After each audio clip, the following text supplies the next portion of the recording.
this album has, and it's also turned me on to a whole genre. I thought this was just going to end with, and it's also turned me on. I was like, where is this going? You child. Because you had like a big pause afterwards. You were like, it's helped me through some tough times, and it's also turned me on.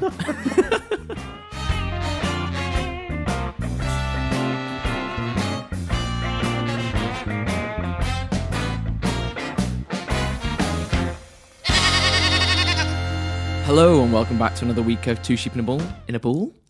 In a bull. Are we in a ball? A ball? No, like a bull, like a French bull, you know? What's a French bull? I don't speak French. No, like when we play bulls. It's like crown green bowling. Bowls. No, but it's in French. It's bulls. Oh well, I'm sorry, I'm not French. Do you want to try that? Anyway, again? yes. Hi and welcome back to another week of Two Sheep in a Pool. My name's James. That is what we're in. My name's Ben. How you doing? I'm doing good. I hear you're not doing good though. Yeah, I've been pretty under the weather in between Christmas and New Year.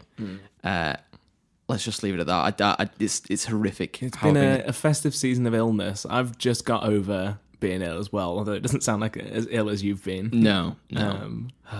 Yeah. I'm really tired as well. Yes, I'm pretty tired. I'm looking forward to a month of... My work always dies a death in January, so we've booked a holiday. Nice. And we're doing nothing, so... Bit of relaxation. Relaxation. Good. But before the relaxation, we've got some podcasting to do. We do. Well, I think first thing we're doing is the complaint. Go ahead. I've got one. I don't think... You've not got one as such? It's kind of feedback. Okay, well, should I do the complainty complaint first? Yeah, go ahead. Okay. This is coming to an end now. I can stop complaining about this, but Christmas dickheads. There's a very specific group of... This happens every year, and it's not just one case. There's a load of them. So it's middle-aged to older people who seem to go out at Christmas, and that seems to be the only time they go out, and they cannot handle alcohol or whatever's going on around them. Right. And it's uncanny. Like, you can spot them a mile off. So is this when you've been gigging? Yeah, but it happened yesterday. So we're in that kind of interim period between Christmas and New Year. Yeah, the black hole where everything and nothing happens. Like, I was doing a gig and it was quite chilled out, mostly. But it was mostly families. But there was two people. One was on their own and one of them was with family. They were both older men, I want to say like kind of late 60s-ish. The one of them was kind of funny, but also I was slightly fearing for me. So like a laugh like... Yeah, so I was on my break, and this guy comes up to the bartender, has a kind of conversation with him about the price of pints, which I thought was slightly amusing. Mm-hmm. And then he asked him, he was like, oh, so who's that guitar over there? And he was like, oh, it's this guy's, and pointing at me. And then he looks at me, but doesn't say anything, and then just goes, yeah. Oh. I was like, you're right. And he was like, yeah. Oh. And then just kind of like slowly nodding at me. And I was like, all right. I my break wasn't over, but I was like, I've got to go back up. So like I go, and he's just kind of following me with his eyes. I was like, okay, I don't know what this guy's doing. But I start playing, and I play next to a window, so I saw him go outside. And the only way I can describe it is I see him start a fight with a lamppost. So he's shadow boxing at this lamppost, and then he keeps like pointing at it like, yeah, I got you. And then like starting again, and then he'd wander off and then come back. And I was like, what the hell is going on? And then this guy comes back into the bar and stands right at the end of the bar next to where I'm playing. Yeah. And then he keeps like looking at me and doing this weird nodding motion with his head. And then he keeps putting his pint down and shadow boxing at the bar. And I just, because he kept picking this glass up, and he was like, he was making me so twitchy. I was like on the edge of my seat, ready to dive away. Yeah. But eventually, like, the guy just left, and I was like, thank God for that. I can relax a bit. Yeah. But then there was this other guy, again, late 60s, with a big family who were, like, opposite me. And he'd obviously been, like, day drinking. He was just super... You know, we can just tell. But he was getting... I thought at first he was just trying to talk to me across the bar, like, requesting a song or something. And I realized what he was saying was, "Your shit, get out," to me. And he was getting so angry. He was getting super worked up. He was going like red in the face. And he was just shouting at the top of his lungs, like pointing at me. And his whole family had to drag him out. And they all left. And I was just thinking, what is going on here? This was just a super chilled out midweek. Yeah. Nice bar. Yeah. Just relaxed vibe, and but it happens every year around this time, and it's always the same kind of crowd. There's been loads of instances like through this Christmas of the same, and I'm just done with Christmas dickheads. Do you think people just drink to excess at Christmas? Definitely, And then can't handle it? 100%. Yeah. He seems like a family guy who's just had like a few too many. Yeah, I think because it was predominantly quite a young room, and I'll try and like judge the songs that I do depending on who's there, and it was a lot of Ed Sheeran and like recent stuff, because it was kind of upbeat and it was going down well, but there was just this one old man in the corner who was having none of it. I think I was playing James Bay at the time, and I think he just had enough. He wanted something. Oh God, but yeah. That's my complaint, and it happens every year. Like the guy shouting at me, didn't bother me so much because I just thought it was funny. But the guy I thought I was about to get a glass at my head, because he was at the part of the bar where they put all the empties as well. Yeah. So he had like a lot of ammo. If you, how many do you think you could get through before he got like tackled? I'd at least 4. Because the trouble is that I'm connected to a lot of cables, and I've got a guitar on me. I'm not that agile when I'm playing. Here's a question, Ben. Glass is coming towards your head. Yeah. Would you lift up your guitar to protect you? No, I would probably try and get my guitar further out the way and sacrifice myself. Diving on top of your guitar. Yeah. Yeah, that's fair enough. It is your livelihood, to be fair. It is. But I guess if you've got a face full of glass, there isn't much singing you're going to be doing there either. True. Yeah. Anyway, that was my complaint. Right. Well, my complaint is that my complaints are ruining my life.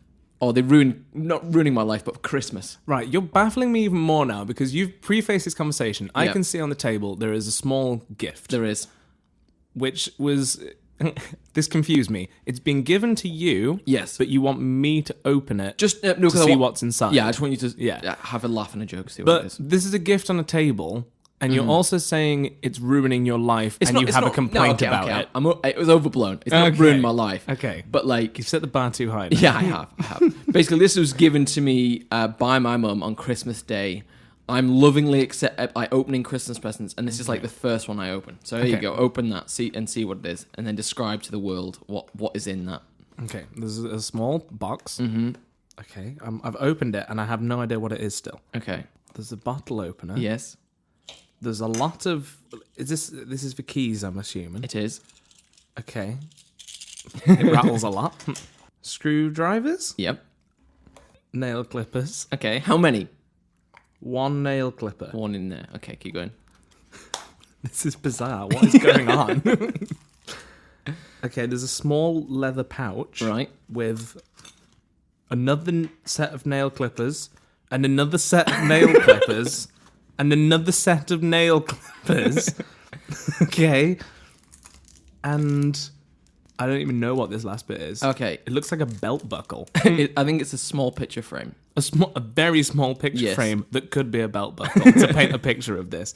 Why is this ruining your life? What do you think they are? Nail clippers and... No, but where are they from? Are these Christmas cracker They're gifts? Christmas cracker gifts. Oh, of course they that my mum has collected, put into a Christmas present and given to me for Christmas.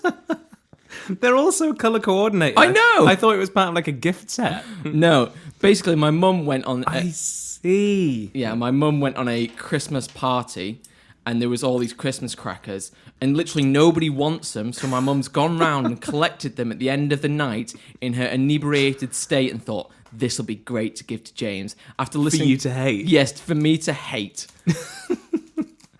Well, I would argue... Who needs four sets of nail clippers? You don't need 4 of them, but these are more useful... What would you use that leather pouch for? Carrying nail clippers, obviously. And what can I screw with those screwdrivers? They are the smallest screwdrivers. Look at the middle screwdriver. The one thing that I'm one of these screwdrivers isn't a screwdriver. It's a small drill. It's a hand drill. It's like, yeah, it's a drill bit, but there's no way you're drilling into anything with that. This is my problem with Christmas cracker gifts, is that they're all useless. My mum did say that there was a tape measure that someone wouldn't give up. Oh, really? They were so attached to it. What's this? It's a bottle opener. So pull it out, Oh, yeah. and then it's a corkscrew as well. Ah, okay, that's useful. See? Useful. Because we didn't already have like a professional one that isn't cheap and tacky. So And then the other one is Cole for Christmas made me a card, and inside it just said, "I've made a donation to your favourite non-profit organisation. Vote for vegans." So, well, I'm very glad that your family are on board with the podcast and up to date. yes. That's the takeaway you should have from this. This is why I need to stop making complaints, because then people are just going to go out of their way to annoy me with I complaints. do love that your family have, I was going to say exclusively, I'm sure they did get you other gifts as well, but gone out their way for things that you hate. But what a lovely, thoughtful gift. Yes. Thanks, everybody. I think that's wonderful. Would you be more or less happy with... So I spent Christmas Day at my nan's with my mum and sisters, and my mum had handmade crackers for each person. Okay. With a personalised gift. Mm-hmm. I don't know what was meant to be in mine because it didn't arrive in time. I think it was coming from like China and she didn't realise. So I got substitute ones. I got it's like a plasticine snowman that you build. He's called a melting snowman, so you build him and then he melts. Oh. And I got a little a Batman pin as well. See, that's which much cute. better. So you can get on board with Yeah. that. So everyone should make personal crackers. Yeah. The only other issue we had this year is that my dog got really anxious around the crackers. Because of all the popping. Yeah, literally 2 bangs and he was just all over the place. He was like trying to jump on our lap at like when it was Christmas tea, and he was really upset. Has that not happened before then? No. So last year, not phased? I think he was a little bit, but not as bad Or as did just no one notice the dog cowering in the corner? Yeah, from no, the this year was crackers? really sad. I was quite upset for him, yeah. So there's another reason not to like crackers. Well, there you go. You have to do the crackers outside. And we wore the hats for about 20 minutes and then gone. Yeah. So alternative, we'd got headbands with Christmas objects attached to them. Okay. So I had a Christmas present a lot like the one that you've got. That was on my head. There was candy canes. Are you happier with them? Is that better than a party hat? What's the point of them? Just to have a I Christmas think present on your they're head? reusable Christmas hats now. Oh, okay. That we don't have to chuck away. Right, Because right. of the paper. Because she made the crackers, they obviously didn't have hats in them. Yes. So we needed an alternative. Okay, I thought this was going to be like, do you know the game Headbands? No. Or is it, I don't know, Heads Up or something like that? Is that the one where you've got like a cup and someone's got a ball and you've got to throw them in? No? It's not what I was thinking of. Oh, okay. It's like where you might have like, it's kind of like 20 questions and you've got like an object or an animal or something. An animal? An animal? An animal. I'm gonna right as a present for you for this year. I'm gonna get you elocution lessons on how to talk. No. You just edit out when I speak. No. You edit to bring it to the forefront. No. That's the beauty of editing. Is this the elocution lessons? You just make it obvious when I'll make you hate how you talk so much Yes. that you. No, so basically I thought it was going to be like a game that, you'd have to... You put this headband on, and you'd have a present on your head, and you'd have to ask questions and guess what it is, and you go around the Oh table. no, I'll put that forward for next year though. That's a good idea. I'll suggest that. Very nice, very nice. Well, that wasn't what I was expecting. No, Especially when you set the bar at this it is ruined ruining my life. No, and then I downgraded to like ruin my Christmas, and it didn't really ruin my Christmas. It's just like I was it made like, you slightly disgruntled for a period of time. yeah. It just meant I opened a Christmas present and everybody laughed at me. Yeah. No, I but can get behind that. I can see the funny side of that. It was quite funny. My dad had no idea. He's not up to date with the podcast. He's just like, why is my son? He was opening just Christmas was it one of those situations where he didn't know what was going on, so he was forcing himself to laugh along, but didn't really get the joke. Yeah. And then I had to explain it to him. Right. That's just like you just By need playing to him all the podcasts back Yeah. to back until he was up force to him to date. listen to it. Yes. Mm-hmm. Oh dear. Right. Right then. Is there any other Christmas business we need to go over? Christmas. Any gifts that you were especially excited to receive? I got a whetstone. You got a whetstone. Oh, the baking type. No, for sharpening knives. Sharpening knives. So, that is where I was going. I don't know why I led with baking. I was baked with knives. Yeah. No, I just kind of like the idea of having really sharp knives. Right. And like the usual kind of sharpeners, I don't think it do it for me. So I think I've asked for a whetstone for a while, and now I finally got one. Has it sharpened any knives yet? It hasn't. I only got it yesterday, so I've got that to look forward to. Look forward to when I get back. Yes. Well, you can bring them for show and tell on the podcast next time. Just slice you up. Right then. Well, news bleat. News bleat. News bleat. Here we go.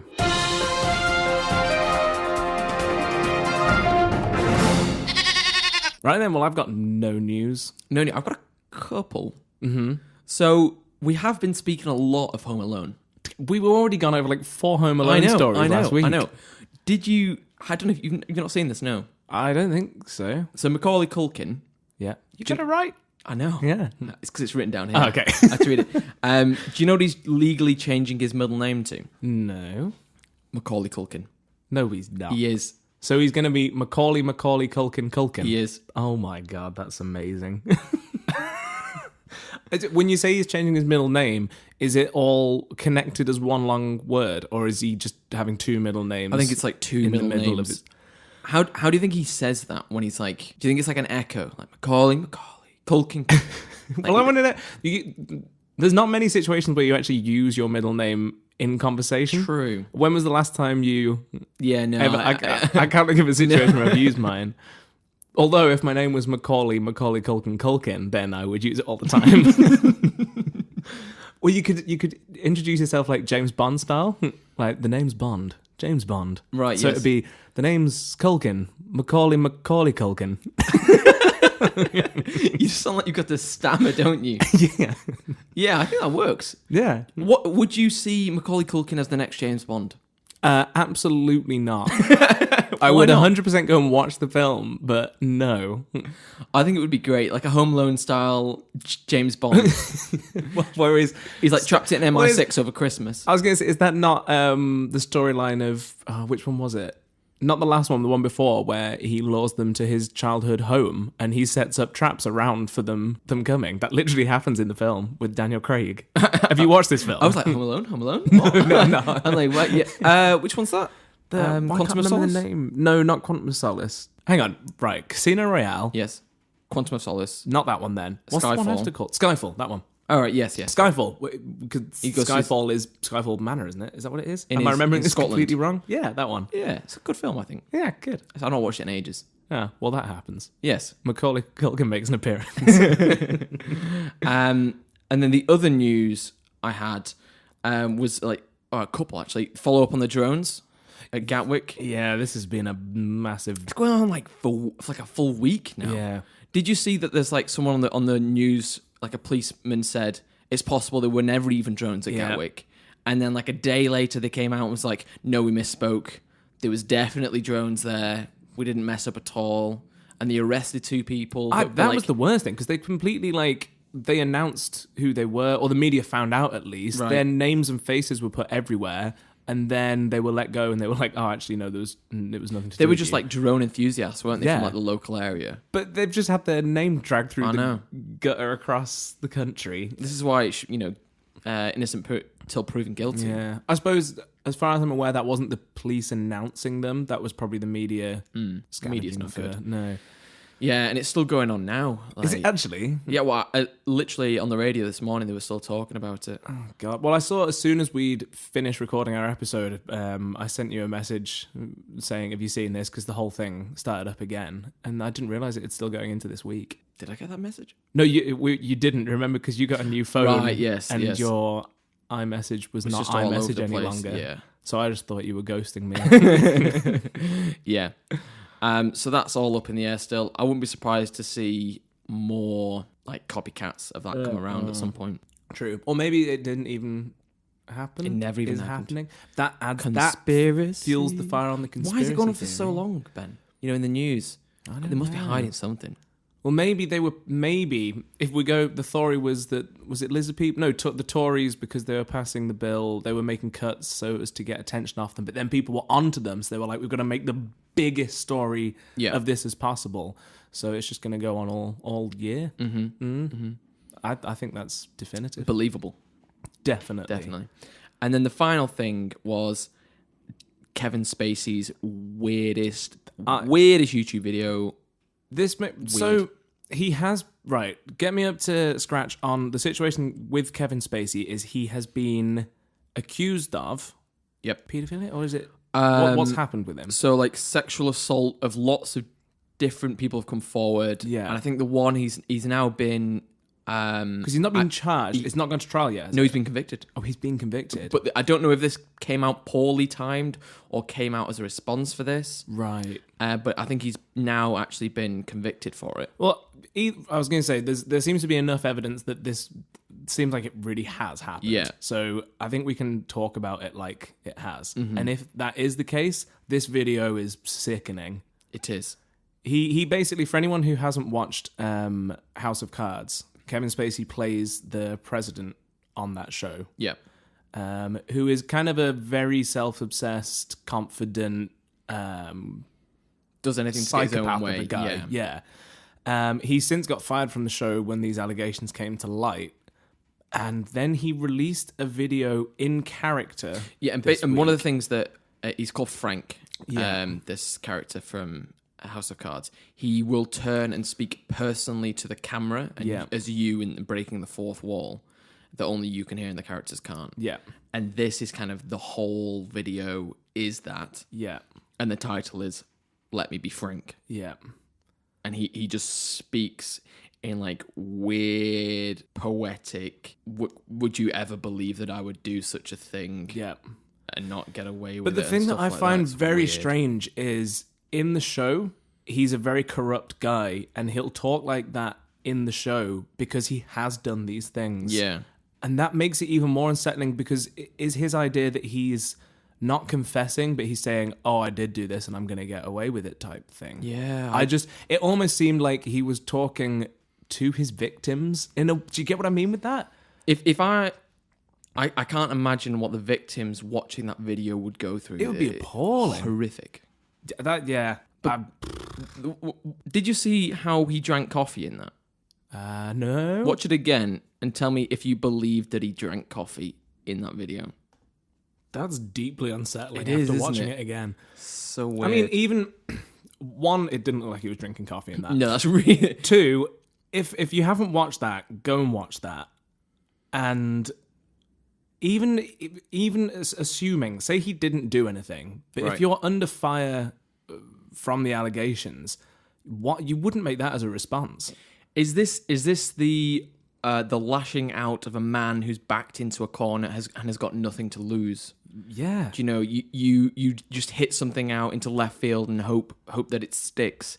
Do you know what I mean? Because this could be it's so crazy that people are like, well, you would never do that if you were guilty. I'm not trying to rationalize. No, I mean, I get. Yeah, my response to that is you wouldn't do that.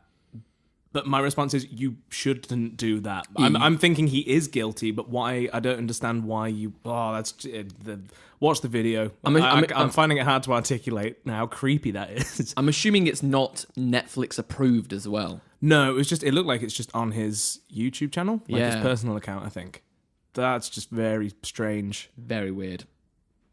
Right, right. On to happier topics. Let's move on.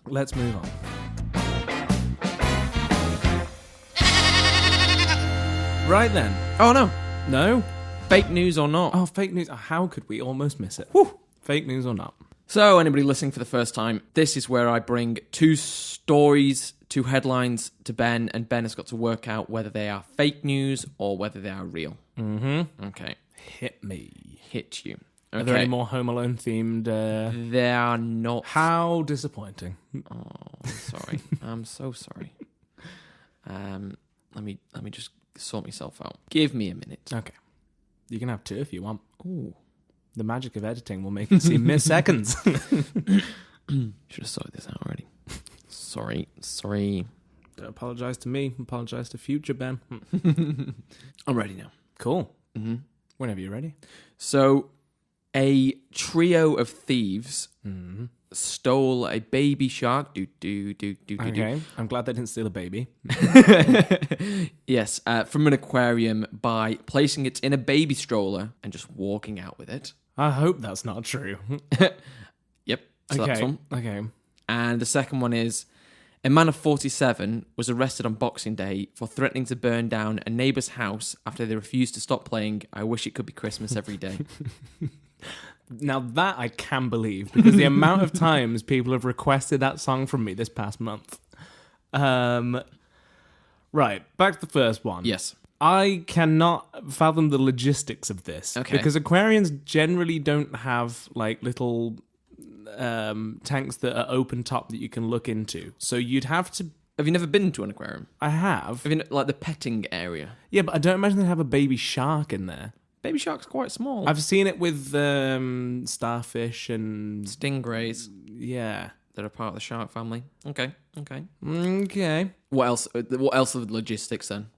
Well, it's probably going to die, for Okay. one, because it's out of the water, and no matter how quick they are, I don't think they can get it out of the aquarium in a baby stroller alive. There was water in the baby stroller. Okay, this is rather convenient. It's almost like they thought this plan through. Okay, I'm going to put a pin in that one for now. Right. Man of, did you give him an age? 37? 47. 47. He was arrested Yes. because he threatened to burn down his neighbour's house because they wouldn't stop playing Mariah Carey. No, I wish it could be I Christmas wish it could be Christmas every day. Yes. That's less believable. I can believe that. Although he'd have had to be pretty aggressive and in their face to get arrested straight off just for... Like, if he'd just gone, if you don't turn it off, I'm going to burn down your house. Although that I don't think you can say that in a lighthearted way. I burn down your house. And then, how many neighbours would just go, that's just Arson Jack over there. But I'm imagining them calling the police and saying that, and then they'd go to his house and say, did you threaten them? And he'd go, yes. And they go, well, don't. I don't know if they could arrest him off that. I am not a lawyer. I don't know how the law works. I'm not condoning it. No. But I'm saying it's not like he was standing with petrol poured around their house with the lit match. That I can understand arrest straight off the bat. A threat of arson, though. Threat of arson, yeah, it's pretty bad, actually. I've just talked myself round on both of these stories. All right, okay. I'm going to cast my votes. Okay, I'm ready. I really want to be So right we've got this week. Baby Shark, do. Yeah. And I Wish It Could Be Christmas Every Day. Baby Shark is fake. Bernie House is true. Incorrect. Oh, for God's sake. On both accounts. Oh, my God. Is it literally just swap them? Swap them, yes. So the Baby Shark is true. And the Burning House man is made up by me. I don't like this game anymore. That's like 5 weeks in a row that I've been wrong. This one's like a double wrong. At least one week you've got. Yeah, most of the time right. I get a bit. What are the chances? I know. Right, give me more details then on these now. So basically, the baby shark's called Miss Helen, Oh. who's less than a year old. Oh. They took her out of the water in this petting zoo. It was in a petting thing. Yeah, petting area. And they'd like staked it out beforehand, and they kind of scooped her out, put her in this water in the baby stroller. Yeah. Like walked her out to the car, and then like they kind of like the staff were like, I think you've stole this. Can we inspect your car? And they were like, no. And then they like drove away. A bit later on, they gave the video to the police. The police went round to their house, and in their house they had like this big mega aquarium that they'd set up with lots of different aquatic animals. All stolen? Well, at least this one was stolen. Yeah. But they had mocked up a receipt to say, "Oh, look, we definitely Bought this. It doesn't say aquarium. It actually says giant pool filled with sharks and other marine animals. I'm now picturing a lounge with a paddling pool Yeah. in the middle. Did they retrieve Miss Helen? Miss Helen. Yes. Miss Helen, yeah. Yeah, they did. Okay, good. They did. They got her back. So it's Well all done. good. It's all good. Well done, everyone involved, for retrieving the shark. Mm-hmm. And then the next story just completely fabricated. Completely fabricated by myself. I should have known when I found out it wasn't Mariah Carey. Yeah, but it's Boxing Day. I wish every day could be Yeah. Christmas.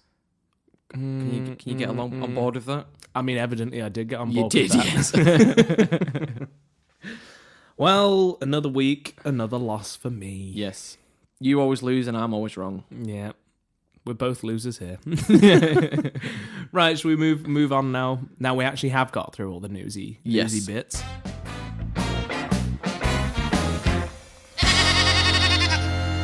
Right then. Well, for the past month, we've basically turned into a film review podcast. We have. For our Christmas specials. It feels weird not watching a film I before know, going into a podcast. It does feel kind of weird, doesn't it? Yeah. But we are carrying on the review in a way Yeah. for our 2018 review podcast. Year When I say review, No, it's like a look back on the year at hand and maybe a look forward into the new year. the new year. Yes. So I wanted the idea of doing Oscars style awards. Right. It was harder than I imagined. Yeah, a lot. You were like, we should do this, like best film, worst film, and I was like, I didn't watch that many films or like Yeah. books and songs, and I'm like, we'll see. We do have a list. Yes. So, in true Two Sheep style, this is the definitive guide to the best and worst things of 2018. Of our 2018, because Nope, of the whole of 2018. okay, Oh no, you're going to say, okay, go on with what you were saying. I'm gonna say because it might not have. It's stuff that we have watched or listened to or seen this year, So, not necessarily released this year. Rocky 4 could be in with a shout for the best film of 2018. Yes. Not on my list, though. No. I've been true to dates. Okay, fair enough. Okay. What do you want to do first? What's over top of the list? Let's go. Top of the list, best film. Best film.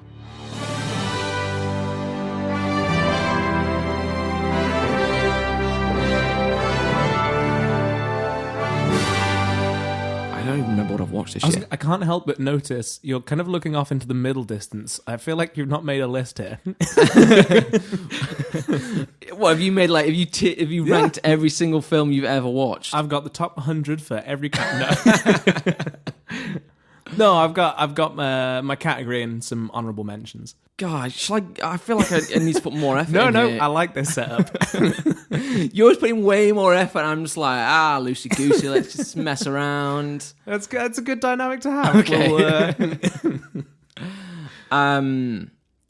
The one that's like really sticking out in my mind.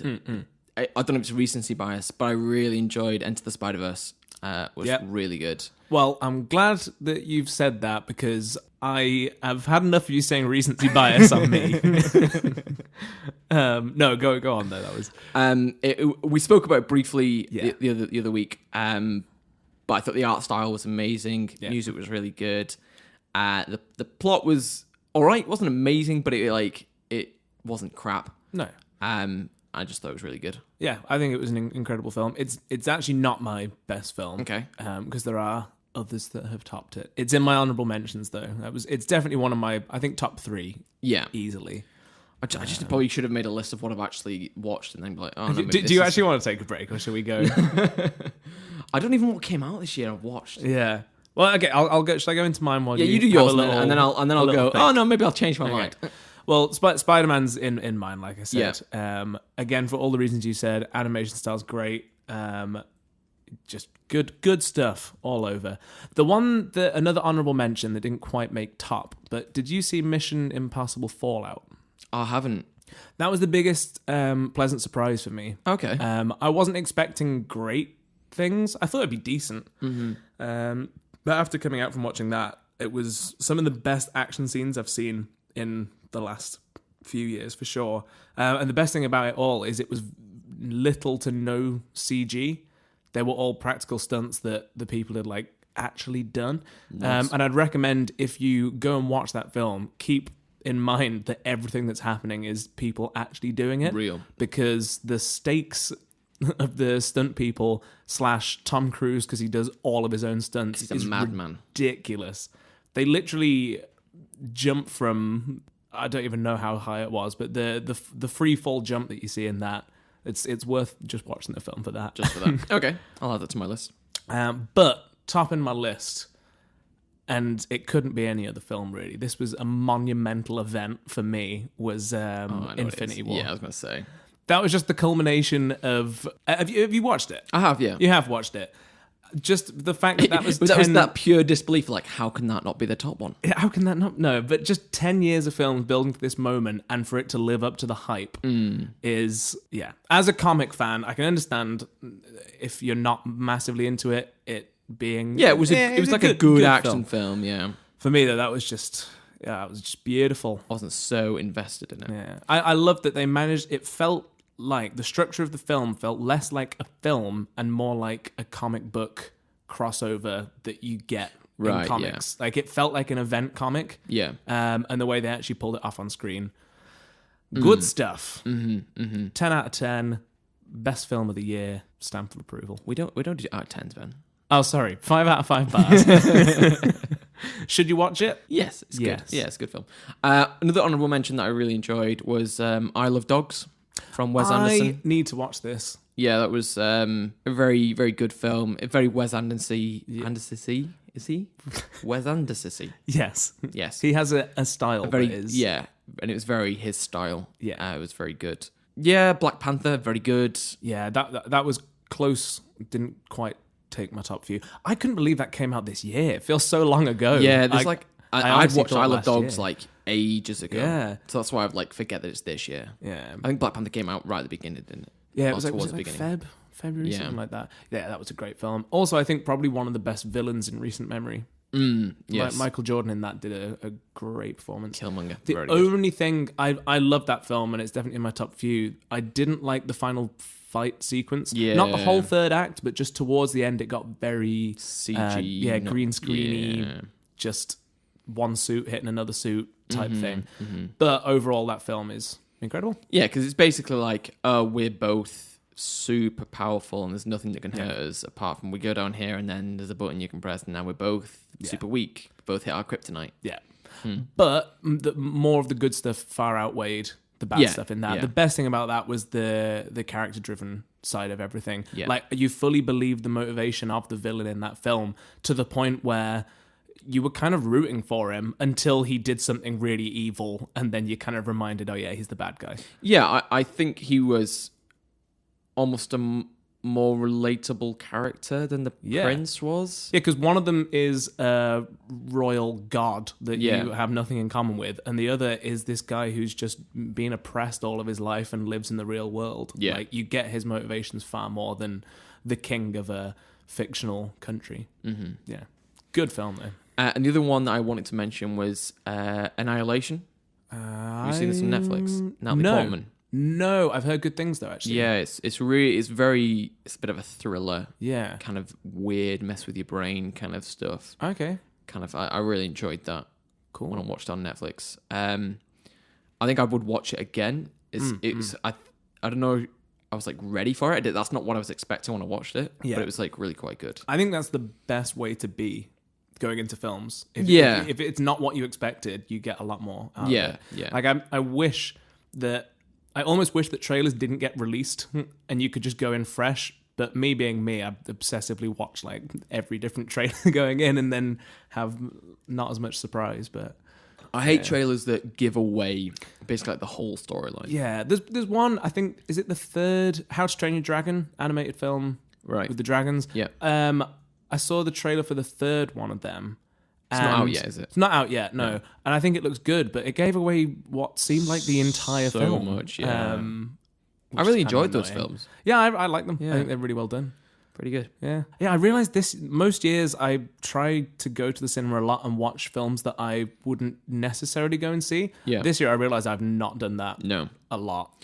For next year, you should get the Odeon Unlimited card. Yeah, because I used to live right next to we've got a little picture house in Liverpool. I say little, it's still pretty big. But compared to Odeon, it feels like an independent cinema. Is it independent?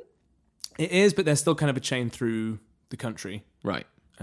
Either way, yeah, I made an effort to go to a lot, so I should do that. Maybe that'll be a New Year's resolution to watch more films. Yeah, because I know a couple of my friends have got that, and then you don't feel bad about spending money on it, something that you think might be rubbish. Yeah. Because it's like, if it's only, you might spend.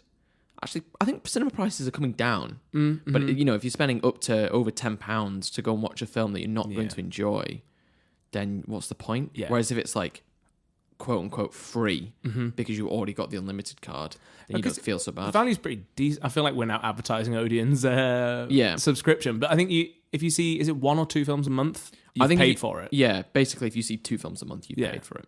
So if you see anything over that, bonus. Free.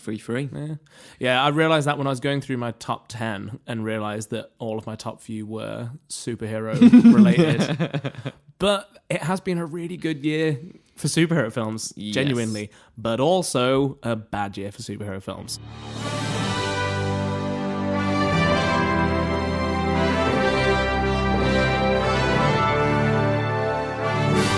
So that brings us to the next category. Yes, what's your worst film, Ben? I'm going to guess Venom. Yes. This was, I want to say biggest disappointment. It almost wasn't the biggest disappointment because I didn't think it was going to be great, but it far exceeded how bad I thought it was going to be. You're right.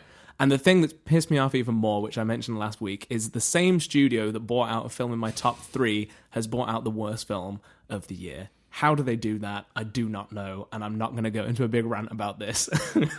Again. Just terrible. Tom Hardy was all right in this. The whole film is bad. Don't make a film this bad. You know what mine is? I'm going to say Fantastic Beasts. Ooh, no. Because you were railing on that. I was railing on that. But it's not as bad as Christmas Chronicles. Oh, okay. That's taking the top spot. Christmas Chronicles has taken it from me. Oh, wow. Because I really did not enjoy that film. Yeah. At least Fantastic Beasts had some more redeeming qualities than Christmas Chronicles did. Yeah. By far. I can completely see where you're coming from. Yeah, the one thing we didn't mention that I then messaged Ben about in like a fit was the gremlins, not gremlins, sorry, they're elves. I just see them as gremlins. Yeah, minions, basically. When they were like celebrating, were like all started dancing, and then to be like cool and hip with the kids, like started like flossing. Okay. And Ben didn't know what flossing was. Well, no, now you've said it, I completely forgot that your message. You sent me a message saying, I did. "Oh my god, the elf flossing." Yes. I had no idea what context you were talking about. I thought, Right. Is this a news story that like has gone over my head? I now realize in the context of the film, that's what you meant. Yes. Ridiculous. Yeah, and it just like it angered me. No, I was like, what is this? Okay, I'm with you. Atrociousness. I'm with you. And I would now we've had a couple of weeks to reflect on it. I can say don't watch Christmas Chronicles. No, it's not good. Watch any other Christmas film. It'll probably be better. Yes. Yeah, my 2 honourable mentions, right, or dishonourable mentions for the worst one. Fantastic Beasts. I don't want to say it was. I don't think it's anywhere near the worst film of the year, but it was the biggest disappointment from me because I was expecting so much more. Yeah. Yeah, we've got a whole episode on that, so I won't stick on it for too long. Yeah, I think it's just we went in with high expectations for it and they were weren't met. severely disappointed. The other one that again, this one was, it wasn't so bad that I wanted to like really go to town on bad-mouthing it, but it was also just the most mediocre thing. Solo, A Star Wars Story. Yeah. Just doesn't need to exist. Meh. I just think it's a very boring film and it adds nothing to the franchise, and if anything, it devalues the character a bit. Yeah. I also don't think he's great as Han Solo, the actor. No. I'm going to butcher his name. I think it's Alden Ehrenreich. Sure. I've seen him with other stuff, and he's great, but in this, I don't think he's charismatic. I don't think there's anybody in that like blew me away. Nope. Really? I think Emily Clark. Yeah, Amelia Clark. Amelia Clark. Yeah. Oh, not Emily. No. Oh, special name. There we go. Sorry. I think Can is usually really good, but I don't think she was that good in this. Who, sorry? Emilia Clarke. Oh, sorry. I thought you said another name then. No. Go on. I think she can be really good. Yeah. In like Game of Thrones and other things that I can't remember whether she's been in right now. But she didn't. I don't know. Just maybe the writing wasn't that good. Again, I don't think she was given much to work with there, really. Nah, bad film. Yeah. Just disappointing again. For sure. Yeah. Anyway, right. Worst film, Venom. Christmas Chronicle. Are we giving a definitive view on these, or are we just having one each? Ah, that's fine. Just have one each. That's one each. Oh, one last one that I would like to mention that I just enjoyed. I wouldn't think it was the best or the worst. Is A Quiet Place. I didn't see this, but a lot of people said. It's a very different type of film. It gives you a very different feeling to a lot of films because there's a lot of silence in this film. Yeah. And like the silence was almost oppressive Yeah. in like a good way because that's how the film's meant to be. I'd heard a couple of people saying that in cinema showings, they became like hyper aware of the sounds they were making just sitting in a seat, which I feel if a film has that much of an effect on you, especially if it's a thriller horror thing, they're doing something right there. Yeah. Yeah. And the Foley in that's really good. As you have to be because the whole film's based about being really quiet. Around sound. Yeah. I'd heard. Have you seen Netflix have brought out apparently a similar type of concept? I think it's called Bird Box on Netflix. I haven't. Is this the Black Mirror one? No. This is a film. Apparently, it's like The Quiet Place. I've not seen it, but apparently it's to do with sight, not with Hearing. sound. Yeah. Basically, me and my girlfriend sat down to watch a film last night, and I was like, "Should we watch this?" Because I saw it on Netflix. I was like, "It looks really cool." And my girlfriend's like, "I just want something easy to watch before bed."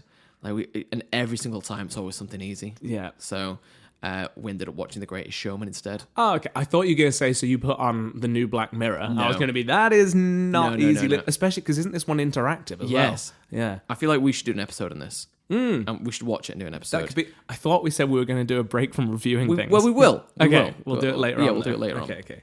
So we'll have to save it. Yeah. I really like Black Mirror as a concept. Yeah. So I'm looking forward to watching this. I think they've I can't remember one that I've thought is bad. There's been some that haven't hit as hard as others, but consistently they are really good. And they stay with you for they make you like weeks afterwards. for sure. Yeah, For sure. I like stuff that makes you question your whole existence, but not right before bed as an easy watching. I think that's program. fair enough. What did you think of The Greatest Showman? It's lovely. It's finally nice. I feel like I already was kind of familiar with it because I'd heard so many of the songs in the charts and stuff like that. Yeah, they did well with. Did you know it's soundtrack now of that. the most number one album ever? I did not know that. So this week it got back to number one. Yeah, And now I think it's like 24 weeks non-concurrent at number one and outdone Adele's I album. did not realise Yeah, that. so it's now the most number one-ist album ever. Yeah, because they released the actual soundtrack, and then they've re-released it with pop singers as well, I think, Okay. which I thought was a good move from them. Yeah. Seeing they can just ride the same wave with different people again. Yeah. I wasn't mad on that film actually. I thought the soundtrack was decent, but I just thought it was kind of like From what I'd pictured in my mind from the soundtrack, it was not that film that I'd pictured. No. Because the song that was always number one is like the one where the bearded lady comes back in and like takes over. And I kind of thought it was going to be, I don't know why, but from that woman's perspective, and she was like down and out and then came back up, and like this was her like crowning achievement and moment. But that wasn't really about that song. Yeah. Like, it was a very powerful song in that moment, but I thought the film was kind of orchestrated around that song before I'd seen it. Yeah. But it wasn't really. No. But I still thought it was quite nice. I thought it was. I'd recommend it. I think as a family film, especially, it's good. I think I'd give it like a 3 out of 5. Yeah. I just thought it was a bit predictable and too polished for my liking. But Yeah. I think that's the problem with musicals, though. They have to be like bam, bam, bam, bam, bam, bam, bam, bam, polished. Don't very good opening. I'll give it that. Yes. Anyway, Yeah. Moving on from film. yes. Moving on from film. So next, I've got best game.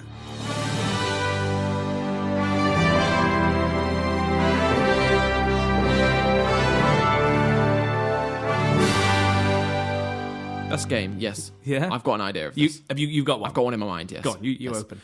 For me, it's got to be Enter the Gungeon. Okay. I've really loved that game. I've played it a lot with you. Yeah. and I played it a lot without you as well. Like I've probably played more hours on my own than we've played together, and we played quite a significant amount together. We have played a large portion. Yeah, so I played it on my Nintendo Switch, and I really, really enjoyed it. I'd spend quite a few hours, and it sucks me in on that competitive edge. Yeah, because it's a difficult game. Yeah. And basically now, as I'm getting better at it, I want to play it less. Okay. Because it's now easier. If that makes sense. Yeah, I get you. But I still haven't completed it, so I probably will continue to play it. But that was probably my favorite game. I don't think it came out this year. No, but we definitely were introduced to it this year. Yeah. Yeah, so it's my favorite game of 2018. I think this is, again, bringing out our differences as gamers. I really enjoy that game, and I've enjoyed playing it, the two of us. Yeah. I've played minimal on my own, because when a game it's basically built around you getting better at the same thing. There's no story as such. Apart from there's a few underlying bits with certain characters, but it's like a shooter that you can get better at by repeating, basically. Yeah, it's a difficult. It's got a steep learning curve, and it's like you will die a lot at the beginning until you learn patterns, get better, your reactions increase, and you get better aim, basically. Yeah. Whereas I will keep going back to the story-based games, even if I'm playing the same story. I've kept going back to them this year. So I'll say my honorable mentions. I want to say Skyrim. No, not Skyrim. God of War. Okay, that was a very, very good game. Again, I'd not played anything else in the series, so this one was a nice surprise. It's got a really nice dynamic between the main character and his son in the game. I think I'm just always drawn into like character-driven stories, and this one had a great one. I won't say any spoilers, but I'll recommend that game. The other one was Spider-Man. As a Spider-Man fan, it was incredible and lived up to everything I wanted it to be. But Game of the Year, you already know this is coming. Shooting, tooting, cowboy booting, number 2. The one. I think that's the official title as well. Yeah, I think it is, yeah. Red Dead 2, Game of the Year. I think it's fantastic. Yes. Best story of any game I've ever played. I've never been more emotionally invested in characters, and to do the open world as well as they have, I think it's great. And I realise that this is a recent game, but I do stand by it. I've completed it maybe a month ago, and not touched it as much since. And even after kind of letting it sit for a bit, it's still as good. I will say the only thing that was a massive letdown is the online mode. I've played it a couple of times. That's just disappointing compared to how good the story is. I might give it a couple of months and go back and try. What was up with the online? It just didn't have any of the depth because you kind of play this silent character that it doesn't have. There's no like dialogue or story driven side to it. Okay.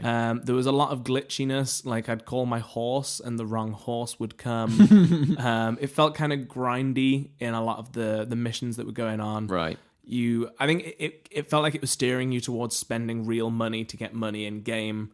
Is that an issue with Rockstar? Yeah, apparently they have rectified it a bit. They've kind of lowered the value of things so you can afford things easier. And yeah, I saw someone do some like maths on Reddit that was saying like you would have to play for like 60 days to earn something like this, and it was like crazy high. So yeah, I'm going to give that a couple of months and see what changes they've made later. Because to be fair, I think it was still in the beta mode. Okay. So it's not even the official online mode. But yeah, still the story alone in the main game is more than enough for Game of the Year for me. Yeah. Honorable mention for me, Overcooked and Overcooked 2. Yes. I've been introduced to these. Never before have I enjoyed being stressed as much as this game induces stress in me. I worried. I played this game with my sister a few months ago, and I feared she was actually about to have a panic attack. Like, seriously, we had to like pause the game and just be like, let's take a break for a bit. Let's just chat and calm down. Because it's the most stress-inducing thing. But you still have fun with it. Yes. So basically the idea is you are running a kitchen. Yeah. And you do it as a duo. and you've got to prepare the food, you've got to cook the food and deliver the food, wash the dishes. You're doing everything basically like a normal kitchen would be, and it makes me. It sounds so cheesy. Appreciate a kitchen work because I know that it is stressful as well. The most stressful job I've worked in was a line chef. At TGI's. That was way more stressful than front of house ever was. Yeah. So I can understand that now. Yeah. Although in the game you have the added... Chef's probably laughing now, like, you idiot. You don't know. you played a game where you move somebody around. I was going to say... And the consequences are you get less points. The realism of this game is that you'll be cooking on ice or in a hot air balloon and things like that, which... Very frustrating. Yeah. And it's almost... You've got to have good communication. And I can imagine... getting easily frustrated with your partner if you're like, this needs delivery and it doesn't get delivered. I need an onion now.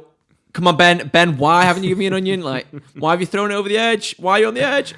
Kind of stuff. Very anger-inducing. Infuriating, but great. And I think that did come out this year, didn't it? Overcooked 2? I think Overcooked 2 did, yes. So, that makes the list then. There you go. Good stuff. Good job. Right, have you got a worst game? No. Because I feel like I'm cheating here. I didn't have a game. I've not played any game this year that I've thought this is terrible. Right. But Fallout 76. Okay. From not playing the game, I feel like the general consensus is enough to go off. But I'm genuinely worried for that game studio, Bethesda, who have done it. I don't know how they've managed to alienate their audience so quickly with releasing a broken, unfinished, and kind of badly thought out game. Yeah, it's not. I've heard very bad things about that. Yeah. Because usually Fallout games have been kind of on the money. Yeah. That people have really enjoyed. I think the thing that they have always done really well is the story. And this game has no story because it's putting it into an open world that you can't interact with all. It's basically a Fallout game with no NPCs in it. Oh. So it's is it all online? It's all online. So apparently the dialogue is minimal, which is what drives those games, I feel. The main controversy I saw about this was, do you see the bag? I was about to say the bags. The bag, and like people basically, if you pre-ordered the special edition, you were like, they advertised this quite nice canvas bag, and basically when it arrived, it was just like a nylon piece of shit. Yeah. And they actually, I think people have got like fit. legal action over that. Yeah. They've had to send out what was advertised now. Yeah. And plus, I think in the first week, they basically halved the game's price to try and get people to play. Yeah. I did see someone apparently had released the stats, and like the amount of people that bought this game was so low. Whoa. So again, I've not played this, but it seemed to be a general audience reaction of this is one of the worst games of the year. No, the thing is, I've not bought too many games recently this year. I've been, I continue to play Overwatch a lot.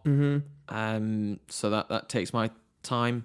Generally, I'm kind of like, I will play one competitive game and continue playing that until like it just drops off the face of the earth to me, and then I'll get something else. Yeah.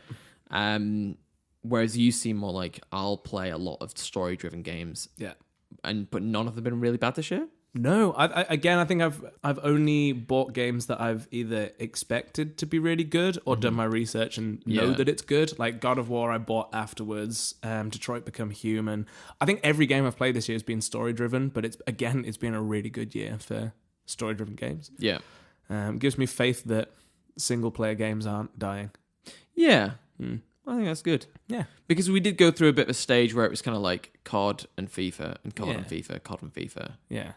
And then that was like about it. Like not many story-driven games came out. Yeah. And if the problem is they're a big gamble because if you don't succeed on them, then they're a massive flop and there's no like extra revenue coming in. You can't nickel and dime people that like, a big whale that might play the online mode and like buy loot boxes or whatever. Definitely. You saying loot boxes just reminded me of one that I want to give an honorable mention for worst game. I don't want to give it worst game because they've improved on it so much in the year that it's been out, but Battlefront 2. Yeah. They released again, I think the first one they released 20% of a game that they then released in downloadable content afterwards. This one they released 40% of a game and then kept updating. I just find it really angering that they release so little at launch and then build on it with extras afterwards. And this one, they fully rebuilt the game in an update, the way that the whole mechanics work. And fair play for doing it, but you shouldn't have to release an update that big. Mm-hmm. I'd like to have another go, because last time we played, we were playing with like a half-second delay. I don't know what was going on there. Yeah. That was weird. That was your old flat, wasn't it? That was your flat, yeah. Yes. Yeah. Oh, I'd like to have another go at that at some point. We'll do that again at some point. For sure. Yeah, just get your shit together. Let's move on. Not you, EA. Yes.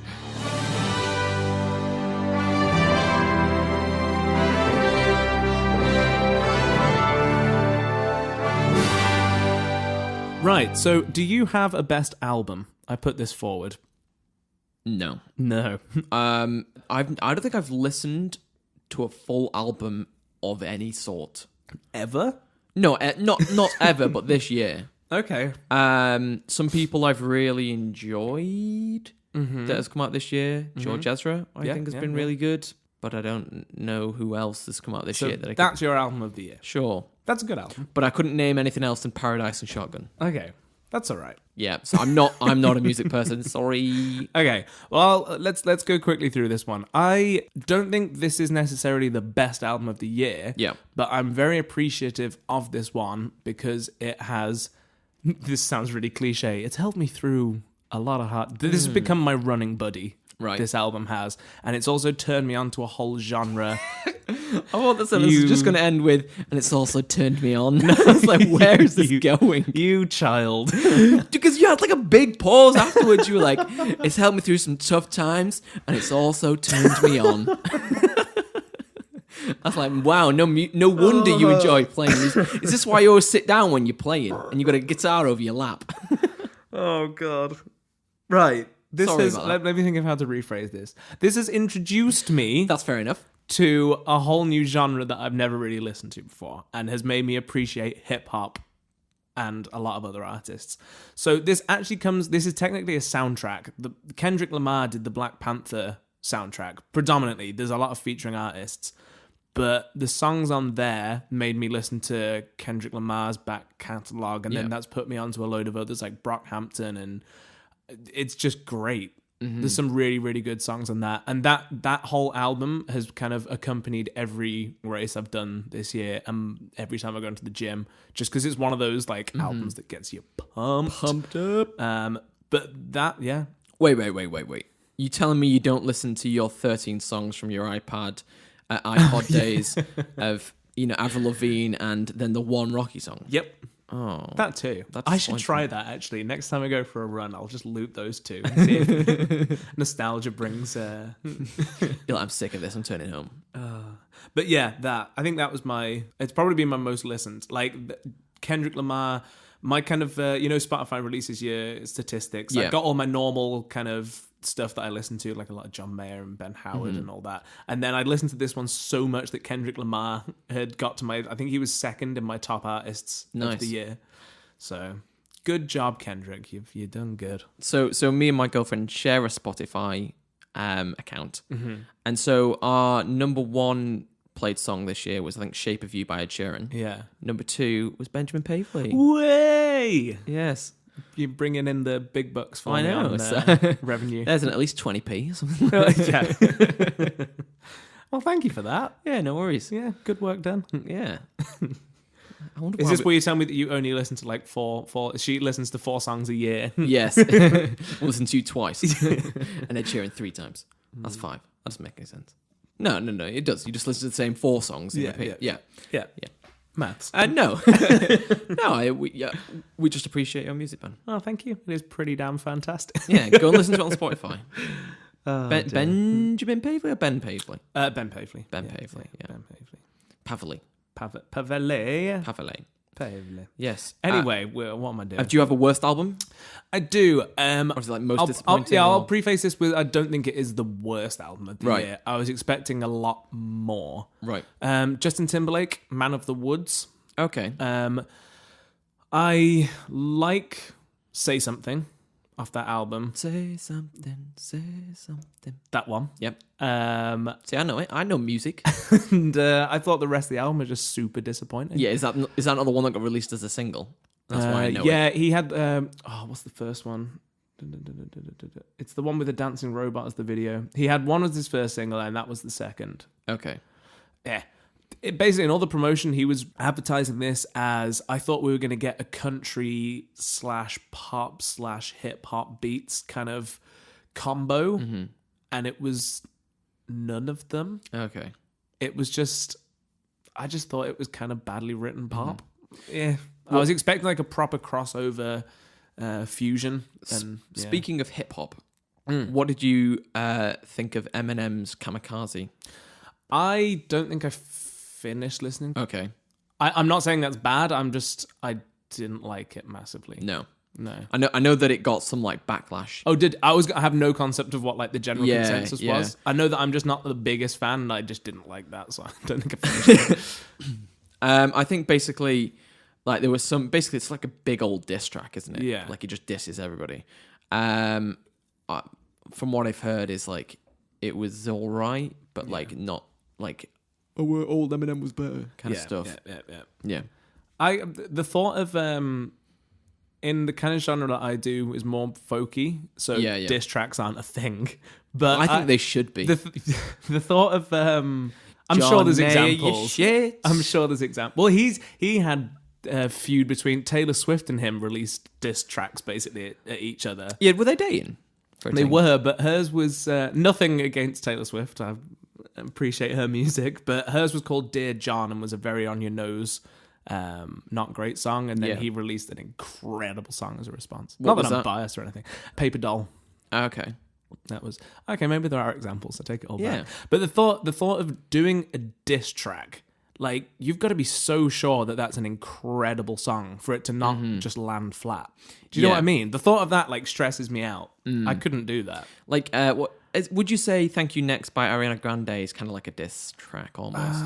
It's kind of just like she talks about all of her exes, and it's like, "Thanks, next." Is that also not a tribute to Mac Miller?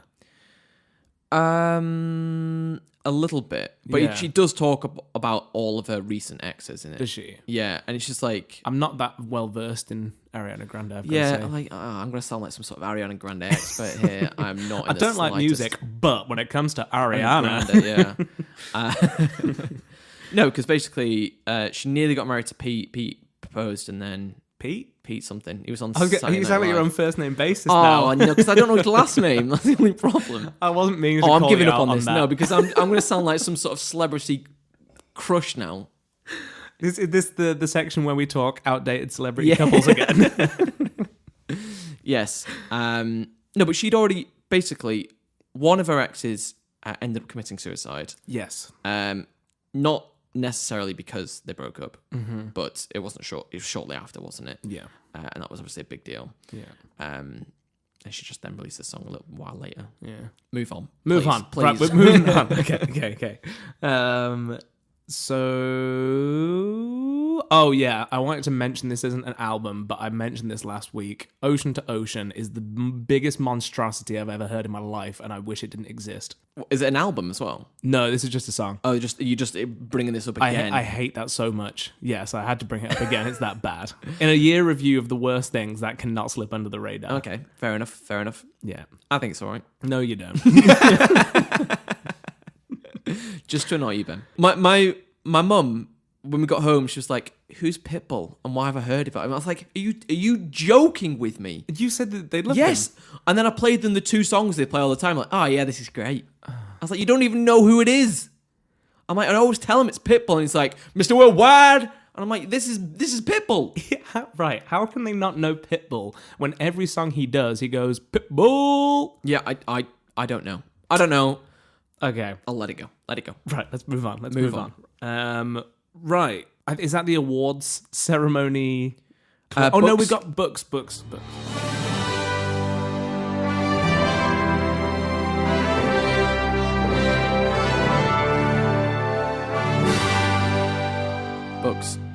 I've only... Books. I think keep saying it. Books. I think I've only read well, I'm still reading one book that came out this year, Right. so it's automatically the best book. Yeah, most of my books that I've read did not come out this year. Okay. So it's mostly books that have kind of come to my attention and I've read this year. So this is going to be my books of 2018. Not necessarily 2018's books of it. Yes, 2018. definitely. Okay, go on then. So my favourite book that I read is called Sphere by Michael Crichton. Crichton? He also wrote... Cretin. He also wrote Jurassic Park. Cool. Yeah, and it's not a bad track record. No, it's like a sci-fi set underwater. It's really, really good. I really enjoyed it. It kind of like, it's one of the few books that I didn't want to finish. Yeah. Like I was like, oh, I'm really enjoying this story, and it's quite short. And I was like, oh, I wish there was more to it. Yeah, I really, really enjoyed that. I would really highly recommend that to anybody that enjoys sci-fi in any sense. I love and hate when that happens with a book. When you're enjoying it that much. There's something that even games and films, I don't get this attached to, but when you've been reading a book, there's like an emptiness that you get when you finish it. Especially if it's like an immersive world. Yeah, for sure. What was your favourite book then? What was your My best favourite? book? I'm still reading this, so I can't say for the whole book, but it's non-fiction. Okay. So it's kind of autobiography type thing. Have you heard of someone called David Goggins? No. So I read a book a while ago called Living with a Seal. Goggins. What a great name. Goggins. Good name, isn't it? Goggins. Yeah. So I read a book called Living... Sorry. I've completely lost my train of thought now. Sorry. I was just like, it sounds like some sort of like slang. Yeah. Oh, they were Goggins over there. What in your head, what does Goggins mean? Let's make it... This is a word now. Goggins, like as in, I've been Goggins. Is that like you're smashed? You've been drinking? I got Goggins last night, mate. I've been Gogginsed. I don't know. I feel like it's something that you'd like play a prank on. So I'm going to Goggins him. You're going to Goggins him? Yeah. Like, I don't know. You know, like you pants somebody. Yeah. Goggins is like that. Maybe Goggins is, I don't know. I can't think of anything that would be a prank that isn't just the weirdest thing you've ever thought of. Goggins is the reverse of pants. You bring an extra pants and you put it on somebody. What are you... This has descended into madness. What is this podcast anymore? Anyway, I'm sorry, Mr. Goggins. Well, you would be if you see who he is. So I read a book a while ago called Living with a Seal, which isn't living with an animal, the seal. It's basically a guy who saw this Navy SEAL who turns out to be David Goggins. And he basically they were doing an endurance race, and it was basically a relay team, and they were completing 100 miles. And this guy who wrote the book saw one man doing it on his own. He wasn't part of a team. And he basically saw that he'd broke his feet and still finished the race. And he was like, I need to know how this guy does what he does. Yeah. So he said, can you come and live with me for a month? And I'll just do whatever you tell me to do. And he's like the most hardcore person I've ever read anything about in my life. And then when I saw that this guy had his own book... Maybe then you do something Goggins is like proper hardcore. Okay, that works. Yeah. Yeah. So like, I dove out the plane without a parachute and landed in a big net. That was proper Goggins. Goggins. Yeah, I there we enjoy go. that. Works. That's We've got better. to use rather that. than pulling some pants up on somebody. I'm terrible at this. Oh god. Anyway, sorry, carry on. Before I interrupt you again. I saw that he had his own book that came out this year. So I downloaded Audible and used a free credit to get this book. Great. And I'm really enjoying it because he used a ghostwriter to write it, and the book is kind of combined podcast style with they'll interject at certain points and just kind of chat about what they've just read in the book. Okay. So it's really good because you get like extra insight into the insight that he's already written about. And I kind of bought it as a motivation type thing because I've just started training for the marathon. And I was like, well, this guy seems good at stuff. Just break your feet. Listen to, But it's kind of not what I expected it to be, but it's having the desired effect. Like he had the worst upbringing I could ever imagine in my life. Yeah. Like, I would recommend, even if you're not doing a sporting event or anything, it's just a good book for motivation. Yeah. Good idea. Do you have a worst book, or if you've only read one book, is that also your worst book? I Or was that because did it come out this year, and that's why it's 2018? This came out this year. Okay, I think it's fair quite enough. recent, but that's why I'm still in the middle of it now. Yeah. There was one that I... No, I don't have a worst book. I was going to try and come up with something, but... Okay. For sure, my worst book is called Misspent Youth. Okay. So I had... it's by Peter F. Hamilton. And I'd read these sci-fi fantasy books by him. It's called Pandora's Star is the first one of the two, I think. But it's also getting flashback. Have you I've mentioned ranted this about this book before? to you, but I don't think on the podcast. Okay. And basically, it just feels like his fantasy. Basically, the idea is this man is been rejuvenated. So he's gone from being 60 plus to being 25 again. All his cells have been made young again. He looks young, but he's got the mind that he did as a 65-year-old. And he just becomes the biggest manslut ever. And it's just basically like every other chapter is just him having like some sort of like weird threesome. And then he starts going out with his son's girlfriend. And his like son's girlfriend's like cheating on his son with his dad. And I'm just like, what is this book? Because I thought it was going to be... It's basically a prequel to these other books. Yeah. Because it talks about rejuvenation in these, and it's kind of like where rejuvenation comes from. Yeah. And I was like, oh, it's going to be really interesting. It was not. You just it's reading like, some pervy fantasy. yeah, it was weird. It was like... I don't know if it was trying to be like a softcore porno book. Right. Or a sci-fi book. But like I'd really enjoyed his other books, and this was like... I've not even finished it. I've still got like an hour left on it, and I've just like gone on to other books because it was so... much of a chore. Yeah. It doesn't sound great. An honourable mention for the other one is Artemis by Andy Weir. Okay. Which is, The Martian. Mm-hmm. It's his second book. Okay. Yeah, and it's just poor. Oh. It's just really not good. It's a female protagonist who's a man in a woman's shell, basically. He doesn't for me, doesn't write a very convincing female character. Right. She's basically like a bit tomboyish, but it doesn't convey to me a good character. The storyline's a bit meh. I'm not impressed by it at all. Well, that's what you want in a book. Yeah, there you go. Well, should you read it? No, don't read that. Right then. Okay, well, I think that does close the Review. awards. Should we go on to... We got a couple of like more personal ones, I think. Yeah. Yeah, you suggested these. Do you want to lead? Yeah, so, for example, what was the first one? Have you got a proudest moment of your year? Yeah, go on. you listed proudest and happiest, which I thought were kind of similar, but I do have two that fit the bill. Yeah. Yeah. Because it can be something that you're proud to have completed, but it wasn't necessarily the happiest moment of your life. I've got two separate ones for that as well. Yeah, I've got... These are cross... They could be either. I'll open them on though. I have already spoken about this, so I won't stay too long, but supporting Newton Faulkner in, I think, April we did it? Yeah. That was the proudest moment for me, because someone that I was very influenced by... Admire. Like, learning guitar and then playing to him, supporting him when he was sitting in the front row.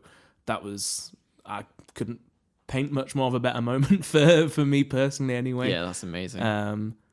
That was probably proudest moment. That's what when I said this is what I kind of expected you were going to say. Yeah. For me, my proudest moment is finishing my teaching. Yeah. That teaching course is the most difficult thing I've ever done. Yeah. I was so worn out by the end of it, and I'm so happy to have finished it. There was a 1/6 of the course didn't finish, like they quit out. Yeah. So I was very proud of myself for finishing. Definitely. I was thinking that's a lot of time invested as well. Yeah, it was very difficult, very time consuming, knackering, rewarding, but not rewarding enough that I wanted to do it as a job straight away. Yeah. So we'll see where that goes. I mean, it's the kind of thing, like you said, you can circle back on it. Yeah, I can come any back point to that. and I'm now a qualified teacher. yeah, you have the It's skills. Yeah. I could say to people, I could say I'm a teacher, but I'm not really. I don't teach at the moment, but I'm still a teacher. But you are a teacher. Yeah, You are qualified weird. to teach. I feel like teachers should have like doctor has like a doctor something, a teacher, because then you would use it in the class, don't you? Because I guess you use sir and miss, don't you, kind of stuff. Yeah. I feel like there should be an extra thing for like a teacher. Teacher? teacher. Hi, I'm teacher Rigby. Oh, that sounds weird. Oh, I don't like that. I can't think of anything that wouldn't say. It'd have to be something old that we'd get grandfathered into it. Do you know what I mean? Because probably doctor might sound weird if it was new. Mm-hmm, do you know what I mean? I'm trying to think of Goggins. I'm Goggins Rigby. No. Anyway, that was my proudest. I was very proud done. of myself for doing and completing that. I'm cheersing across the table. Thank you. Thank you.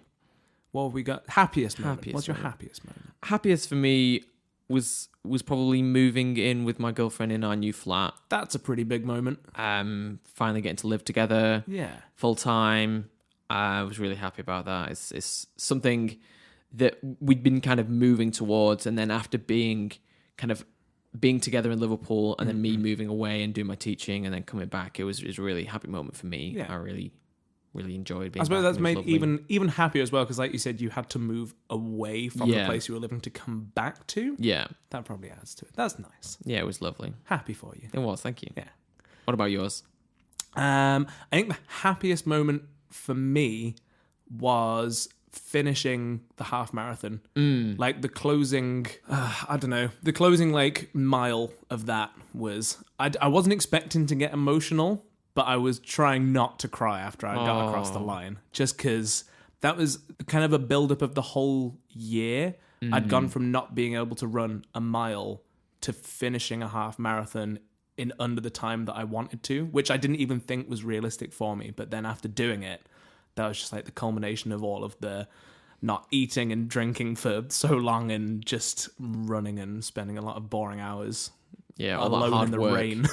Yeah. The culmination of all the stuff that you'd done that year. Yeah. So comes just to fruition. Yeah, just crossing the line. That was probably the happiest I felt this year. Can I just say I didn't mess up culmination or fruition then? Thank you. That's my proudest moment that's for my you. Thank you. Thank you. Oh dear. Do you want to do stupidest? Yeah, I have got a moment that sticks out for me that of something I've read. Not that I've done, that I've just thought, that is stupid. Okay. Well, I was going to comment on like the stupidest thing I did this year.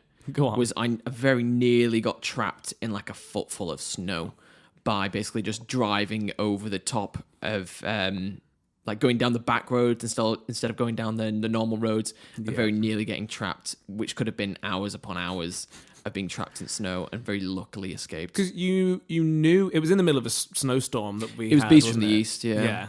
And you just thought, I'll be all right. don't bother me. Yeah. And then Then it bothered me. Then it a bothered lot. you a lot. Basically, it was like going up this hill. And then getting up halfway up this hill, and my car just the wheels keep going, but I don't keep going. Yeah. And then I start going backwards, and my wheels still keep going forwards. That was very kind of scary, just like having no control of my car as it goes downhill. Yeah. It'd be that moment in the film where the camera pans to your face, and the narrator goes, "It was at that moment James knew he fucked up." Yes, yes. Basically, and then I was I got I think a lucky run up and finally made it over this hill. Yeah. And then basically just about made it home. What a dumb. Well, that should be a idiot proud I moment was. as well that Yes. you made it home. Yes.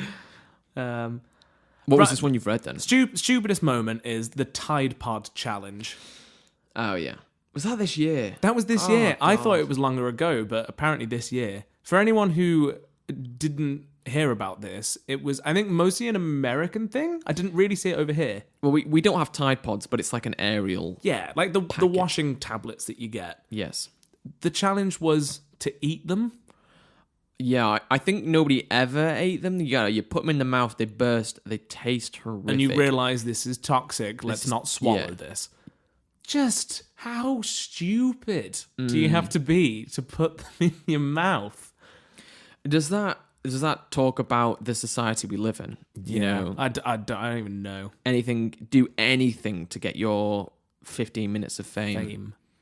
Yeah, I was watching a few like year review things on YouTube, and one of them was talking about the birth of a new genre on YouTube, like a breakup genre, where couples would break up on camera and then mutually talk about their breakup while they're like sobbing on camera.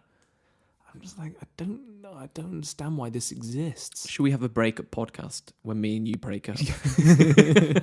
And we can talk about it on the podcast. Yeah, let's do that. Okay. But very strange. Strange things. People do weird things for fame. Yeah.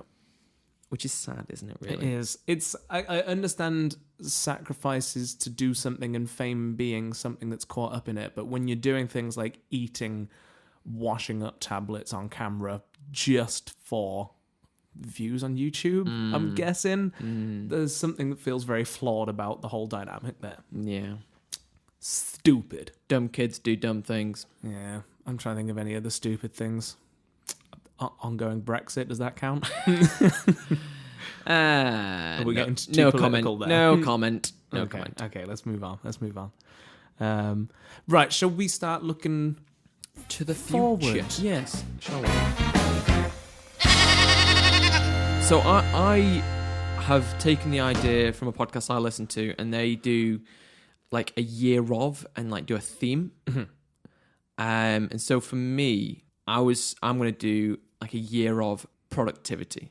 Okay. Which sounds like really generic now that I'm thinking about it in a bit. I think it's quite broad, but I think it's an important one. Yeah, I think when I finished my teaching and I've come to Liverpool, I think I've kind of been a little bit on the back foot, kind of not really working towards much. Like I've got ideas and things that I want to do and like push forward with my life, but I've kind of just been cruising. Yeah.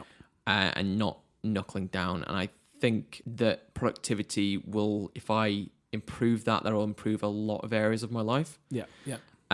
So like with that, I want to improve my chess. Because I want to get better at chess, and I want to work towards starting my own business and work towards get this podcast going and stuff like that. So basically, rather than sitting around doing nothing, browsing Reddit for stupid amount of hours, something like that. Yeah. Like actually doing something worthwhile and productive, getting out there, doing a bit of fitness, stuff like this. Yeah. So taking it forward and using it in like an overarching sense, rather than like I want to work towards this one specific goal and like, nothing else matters. Yeah. I was going to say, rather than doing like a New Year's resolution, you just want to change a lifestyle change type thing. Yeah. That's good. And I've got faith in you. I think that the business idea, I know that we're being cagey on the podcast around not wanting to talk too much about it, but it's viable. Yeah, we'll see. We'll see. This is the year that if it doesn't take off, then I'd probably have to reevaluate and rethink what I'm doing with my life. But for now, like I can't reevaluate it if I didn't put any effort into it. True. I think as well, you do have like that advantage. It is the type of thing, like you said, with the teaching, that you can kind of put it on the back burner and still work towards it at the same time. Yeah. Yeah. We'll see where it goes. I may end up doing teaching again if all else fails. And if I don't want to do that, then I'll have to have a big sit down and decide what I want to do with my life. And then this time next year, yes, we'll have another looking forward. And we'll look back at what we said in this podcast and think, wow, you were an idiot for saying all those things. Like nothing that you wanted happened. You failed miserably. yeah. Hopefully not. No, I don't think that'll happen. That won't happen. What about you? I think I'm going slightly more the direction of very specific things. Okay. Just because, as you already know, I took it one further from this time last year. My goal was to run a 10K. Yeah. And then once that was done, it turned into half marathon, and now I'm booked on to a marathon. So that's the big doubling down. Doubling down. Yeah, the one in the back of my head that's constantly going is just train for the marathon. The other one that's more overarching is to work more on my original music. I think this year's been really good personally for like the fitness side of things and for job-wise, like doing gigs, the covers and function stuff, but it's not been as good for my own music. Yeah, it's like earning money from playing music Yeah. is different for you than Building a career selling your own music. Yeah. Like you sell a performance when you work at a bar or Yeah. a wedding, for example, but you'd be selling your own music. Yeah. Is the other thing. basically just taking the thing that I said, like the Newton Faulkner support, and turning that into like a tour for someone, or recording a new single and all that stuff. Pushing it, yeah. That's my main. How thing. have you got an idea of how you want to go about that? Are you thinking of getting a manager? Are you thinking of trying to get signed? I would like to get a manager. Yes. The thing before that is there's two songs specifically that I want to record as singles to represent me now, to do things like getting the support site and the manager and the booking agent and all that. Just because I think the last thing that I've put out is not dated, because it's only like a year old, but I think that it's not the best representation for doing the stuff that I want to do now. Yeah, it's going to be weird to go to a manager and say, oh, look, I really want to move forward with this. Here's the music from a year ago. Yeah. Like, you don't really show much going forward. No, I think I need to get a whole batch of content now to be able to do that. Mm-hmm. So that. Cool. That's my thing. Nice. Would you do that in a studio? Is that how you're... I'm finishing demos. Okay. On my own. Yeah. And depending on how well they turn out, I might not need to go and book in to studio. So I'm hoping that will go well. Nice. I look forward to hearing that. Nice. Hopefully I'll make you top played on Spotify again next year. Yeah, that'll be good. Exciting. Yeah. How would you rate the year out of 10? Not necessarily your year, just 2018. No, out of 5 out of 10, is that what you're saying? Oh, let's give bars. 5 bars. 5 bars. Are we, so just generally for the world? Just, yeah. 3? A 3. I wouldn't say it's been amazing. No. I think it's, personally, I would say like 4.5 bars. It's been really good. Moved in with my girlfriend, finished my teaching. Yeah. All these different stuff has been like pretty good. But like people... I feel like it's floundering times. I feel like nothing catastrophic has happened yet, but there's a lot of things kind of spiraling towards bad stuff happening. Is that fair? Quiet before the storm, almost. Yeah. Time will tell. Time will tell. 2019. God, that feels weird. Oh, another goal we must have is to just get the podcast to like... Actually, we've not spoken about that. That started this year. Yeah. That's one of the funnest things I've done this year is start this podcast. I've really enjoyed doing that.